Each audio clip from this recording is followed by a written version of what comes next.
I'm sure you've probably seen those newer videos online where truck drivers record their everyday routines and share tips with other truckers. And maybe you haven't seen them. But since I'm on the younger side in this industry, every time I open TikTok or YouTube Shorts, that's pretty much all that shows up on my feed. I won't go too deep into it, but for some personal reasons, I had to drop out of a pretty prestigious university. A lot of people still tell me that I could have become something more than just a truck driver. Honestly though, this job isn't bad at all. I've been making deliveries for a little over 2 years now. The only really difficult part of the job is the long hours on the road. Until you actually experience it yourself, you can't fully understand how that kind of isolation starts affecting your mind. If I had to give one piece of advice, it would be this: make peace with whatever thoughts or demons might be hiding deep inside your mind, because during those long, lonely hours on the road, they will definitely start creeping in and messing with you. At least, that's exactly what happened to me. This whole thing happened about 3 months after I got hired by my first trucking company. At that point, I was still basically brand new to the job, as inexperienced as someone could possibly be in this line of work. I was driving a delivery route from southern New Jersey all the way to Lafayette, Indiana. The trip was about 12 hours long. Now, a 12-hour drive might not sound completely insane by itself, but you also have to remember that I had just finished another 8-hour trip before starting this one. When you think about it like that, it starts to sound a lot worse. Still, I wanted to finish my deliveries as fast as possible, so I decided to keep driving through the night. According to my timing, I should have reached Lafayette just a little before 3 a.m. At first, everything was going perfectly. The highway was almost completely empty, and there were barely any other cars around. Because of that, I was able to push the semi a bit faster than I normally would. About halfway through the trip, I remember reaching down toward the center console to grab a Red Bull and chug it quickly, but when I looked, there weren't any left. That's when I realized I had completely forgotten to restock the truck after finishing my previous delivery. I slapped the dashboard a few times and let out a frustrated groan, already knowing what that meant. I was going to have to stop somewhere. And honestly, there was nothing I hated more during a drive than making stops. Maybe it's just me, but every time my truck stops moving, I suddenly feel way more tired than before. Even if the stop is only for something short, like 20 seconds, the fatigue hits me twice as hard. After checking the navigation screen again, I realized I didn't really have a choice. My options were simple: either risk falling asleep while driving or pull over and get an energy drink. In my exhausted brain at that moment, both options almost felt equally bad. Still, I didn't have much choice. So with a deep breath and a lot of reluctance, I steered the truck off the highway and pulled into the first service stop I could find. I honestly had no idea where I was at that moment. By my guess, I was probably somewhere in Ohio by then. It was only after stopping that I realized something strange. This wasn't actually a normal service stop. Instead, it looked more like an abandoned gas station with an old convenience store that had been reused for something else at some point. That's the best way I can explain it. The whole place looked worn down and quiet, almost forgotten. Still, I noticed another small quick stop store a little further up the road, so I figured if this place didn't work out, I could just head there instead. I parked the semi-truck and walked over to the first convenience store. To be honest, I expected only one of two things: either the place would be open or the door would simply be locked. But what actually happened caught me completely off guard. The moment I touched the handle, the door slowly swung open, revealing a store that was completely dark inside. For a second, I just stood there, staring into the darkness. Then I stepped inside carefully, looking around and hoping maybe I'd get lucky and find a drink or some snack that had been left behind. Just when I was about to give up and walk back out, my eyes finally started adjusting to the darkness. That's when I noticed a faint glow coming from the corner of the room. It wasn't very bright, but it was definitely there. Slowly, I walked toward it. As I got closer, I realized the glow was coming from a small back room. Curiosity got the better of me. I slowly pushed the door open and looked inside. To my surprise, there was a refrigerator plugged into the wall. Seeing that immediately lifted my mood. I quickly opened the fridge door, hoping to finally grab a drink, but the second it opened, my excitement disappeared. There was nothing inside, absolutely nothing. The shelves had even been removed, like someone had completely gutted the appliance and left only the empty shell behind. As I shut the fridge door, I suddenly heard something. I was about 90% sure I had just heard a clatter coming from the main room. It sounded like something had fallen onto the floor. Instantly, I froze. I didn't move at all for about 10 seconds. My mind kept asking the same question, did I just imagine that sound? But deep down, I knew I probably didn't. Slowly and quietly, I walked back into the main room and looked around. Everything was still. Nothing was moving. The place was completely silent. Part of me felt like I should keep checking around and figure out what had made that noise. But at the same time, I knew I didn't have time to mess around with something like this. So instead, I turned around, walked out through the entrance door, and almost jogged down the road toward the other shop I had seen earlier. Luckily, that place was actually open. I quickly bought an energy drink, paid for it, and then headed straight back to my truck. There was something about that entire stop that didn't sit right with me. I couldn't explain it, but the feeling was strong. All I knew was that I needed to get back on the road as quickly as possible. Before leaving, I took one last look toward the abandoned store. That's when I noticed something strange. The door was open. I was 100% certain that I had closed it behind me when I left. For a moment, I just stared at it, confused. But figuring out what was happening there wasn't my responsibility. So I pushed the thought aside, started the engine, and carefully merged my semi back onto the highway. After a few minutes, the caffeine from the energy drink started kicking in and quickly pulled me out of my tired haze. My mind slowly began wandering again, and I kept replaying that strange stop in my head. I mean, finding an abandoned building or even a place where people might be squatting isn't the craziest thing in the world.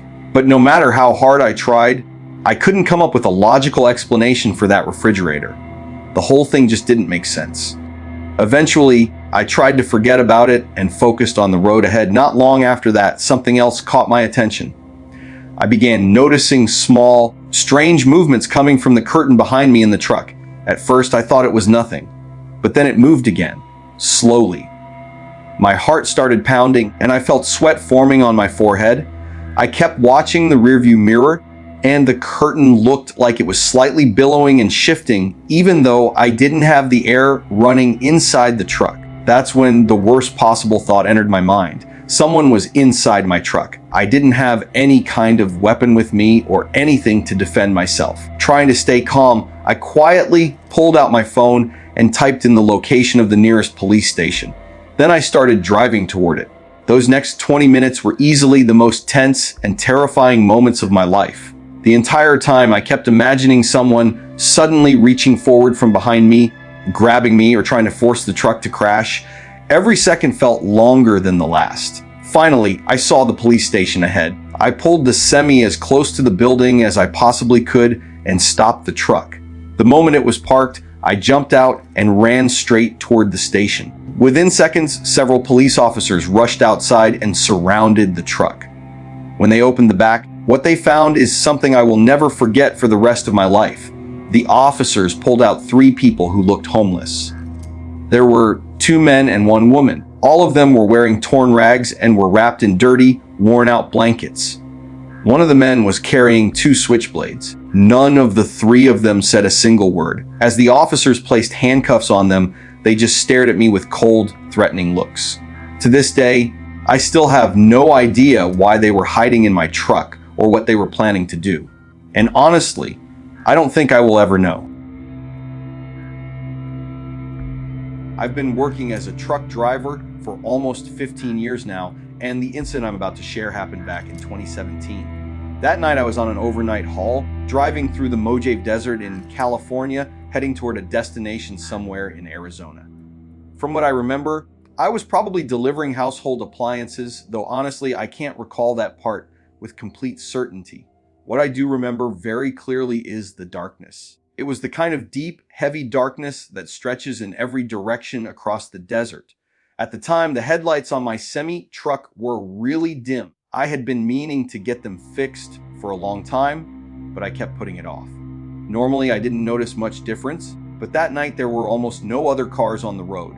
Because of that, the weak headlights became painfully obvious. Every few minutes, I found myself squinting and straining my eyes, trying to make out the road far ahead of me. Just that alone could have turned into its own horror story. For a moment, I even thought about pulling over to the side of the road and waiting a couple of hours until sunrise. But I didn't want to lose the time. Back then, I desperately needed the money, so even though the situation wasn't completely safe, I decided to keep driving. The road ahead was mostly straight, so I convinced myself it would be fine. I think it was about 1 hour before sunrise when something suddenly appeared in the distance. Whatever it was, it seemed to be coming closer very quickly. My first thought was that it might be an animal crossing the road, so without hesitating, I slammed on the brakes. The truck screeched loudly as it came to a stop, and that's when I finally realized what was sitting right in front of me. It was a car. The vehicle had its hazard lights blinking, but the strange thing was where it was positioned. The car was sitting directly in the middle of the road, almost perfectly lined up on the double yellow lines. Then I noticed something even stranger. The passenger door of the car was wide open. My truck had stopped maybe a foot before hitting it. Now, I'm not trying to brag or anything, but I've always considered myself a pretty fearless guy. I've handled my share of rough situations, even a few bar fights here and there, so when I first saw the car, I wasn't exactly scared. If anything, I was curious. My first thought was that maybe someone had broken down and needed help starting their car. So I backed the semi up a bit and pulled it over to the side of the road. For a moment, I considered putting down some road flares, but then I remembered that I hadn't seen a single other vehicle on the highway the entire time. So I decided not to bother. I stepped out of the truck and started walking toward the car. The night was warm and completely still. I remember thinking how strange it felt that there was almost no wind at all in the desert. Everything around me was silent. In fact, the quiet felt almost unnatural. The only sound I could hear was the faint, steady click, click, click of the hazard lights blinking. As I got closer, I could see the car more clearly. I remember noticing that it looked fairly new. It was a red Ford Fusion. I approached it carefully. Just like I had seen before, the passenger door was still wide open. I walked around the side of the car, and the moment I looked inside, I stopped in my tracks. The car was completely empty. I checked the front seats. Then I leaned in and checked the back seat as well, just to make sure no one was lying down or hiding somewhere. There was absolutely no one inside the vehicle, and right at that moment, the whole situation suddenly started to feel a lot less certain. I thought maybe someone needed help. Maybe a driver had pulled over and fallen asleep in a really stupid spot. That's honestly what I expected to find. But what I saw instead, I was not ready for at all. The car was completely empty. There was absolutely no one inside. I instinctively glanced over my shoulder, and suddenly I felt much more uneasy than before. I kept turning my head quickly, scanning every direction around me. For some reason, I had this strong feeling that someone might suddenly rush at me from the darkness. The problem was, it was so dark out there that I couldn't see very far at all. The only area visible was the small space lit by the headlights of my truck. The whole situation felt strange, almost unsettling. I stood there for a little while longer, seriously thinking about just getting back into my truck and forgetting the whole thing ever happened. But deep down, I had this feeling that someone was out there somewhere. Even though my instincts were telling me to leave, I decided to keep checking things out. I leaned inside the car and looked around carefully. Everything seemed completely normal. Nothing looked out of place. The key was even sitting in the ignition, though the engine itself was turned off. I stepped back out of the car and slowly walked around toward the trunk. I figured I might as well check that too. When I tried to open it, it didn't move at all. It was locked. So I reached back into the car, grabbed the key from the ignition, and used it to unlock the trunk. But even after unlocking it, the trunk still wouldn't open. It wouldn't budge. It felt like something inside was holding it shut. I opened the back door of the car and tried reaching the trunk area through the back seat. To my surprise, the trunk actually popped open that way. Inside, there were 3 tightly squished garbage bags. Next to them was a rope that had been used to tie the trunk closed. Before reaching toward them, I remember looking over my shoulder one more time just to make sure no one was around. Everything seemed clear. I was probably no more than 5 inches away from one of the bags when suddenly the loudest gunshot I have ever heard exploded through the night. The sound shocked me so badly that I slammed my head against the roof of the car. I didn't even stop to think. I immediately threw the keys onto the front seat and rushed out of the car as fast as I possibly could. While I was climbing back into my semi-truck, I suddenly heard a rough, grungy voice yelling from somewhere in the distance. The man kept shouting, "Hey!" over and over again, and his voice was getting closer fast. I scrambled into the driver's seat of my semi and turned the engine on. I slammed it into gear as quickly as I could. I remember cursing several times when the engine stalled for a moment, and that's when I saw it. As my truck finally started pulling away, I looked back and saw someone standing right at the trunk of that car. It was a short, heavy-set man with red hair. He was wearing old overalls and high boots.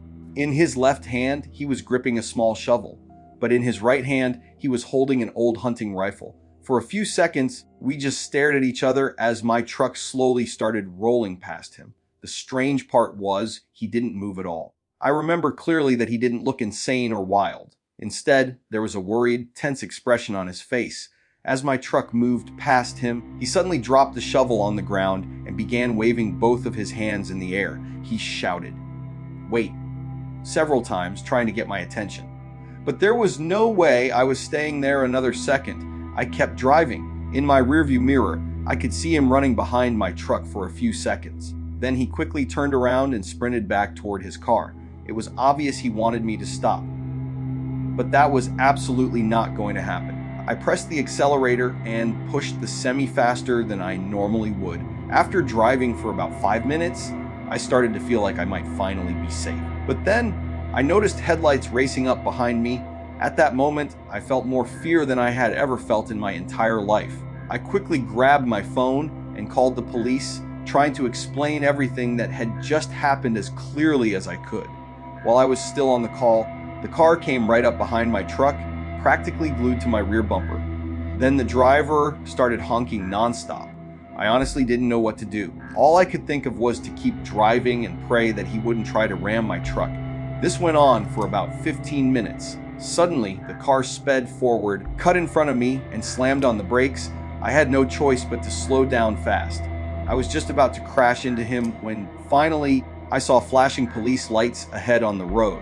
The Ford suddenly swerved off to the right and sped straight into the desert, disappearing into the darkness. I pulled my truck over and waited for the officer to arrive.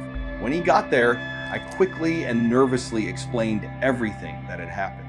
But instead of going after the guy, the useless cop decided to just stand there and take a report from me. That made me furious. I told the officer twice that if he left right now, he could probably still catch the guy. But the cop just told me not to worry and said they would do a thorough search once backup arrived. Then he sent me on my way and said they would contact me if there were ever any updates. They never did. None of my friends have a story anywhere near this crazy, and I've told this story more times than I can count. I know what most people probably think when they hear it. They assume that guy was burying bodies. But honestly, that doesn't completely make sense either. The shovel he had was pretty small, and it also doesn't explain why he chased after me. The garbage bags in his trunk were also too small for something like that, although a few of my friends think he might have cut something apart first. For my own peace of mind, I prefer to believe something else. Maybe he was burying some kind of animal. Maybe he was putting down a sick dog, or maybe he had killed some dangerous snakes. The truth is, I really have no idea. But one thing is certain, ever since that night, I've never felt completely comfortable driving through deserts late at night again.